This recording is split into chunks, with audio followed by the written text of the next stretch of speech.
अल्पवयीन मुलींच्या प्रकरणातील आरोपीला कोर्टात संतप्त चपराक.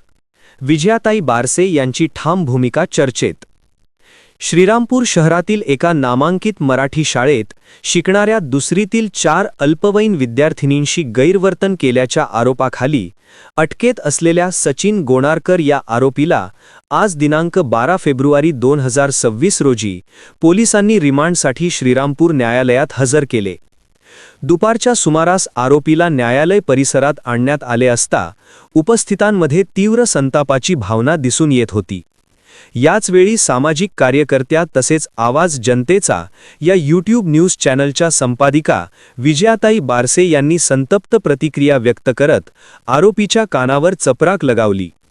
त्यानंतर त्यांनी सहकाऱ्यांसह आरोपीला जाब विचारण्याचा प्रयत्न केला. परिस्थिती हाताबाहेर जाऊ नये म्हणून ड्युटीवरील पोलिसांनी तत्काळ हस्तक्षेप करत आरोपीला न्यायालय कक्षात हलवले. या घटनेमुळे काही काळ न्यायालय परिसरात तणावाचे वातावरण निर्माण झाले होते. दरम्यान या कृतीनंतर विजयाताई बारसे यांच्या भूमिकेचे अनेकांकडून कौतुक करण्यात येत असून त्यांनी दाखवलेल्या धाडसाचे समर्थनही काही नागरिकांनी व्यक्त केले आहे. अल्पवयीन मुलींच्या सुरक्षेसाठी आवाज उठवणाऱ्या त्यांच्या ठाम भूमिकेची चर्चा शहरात सुरू आहे.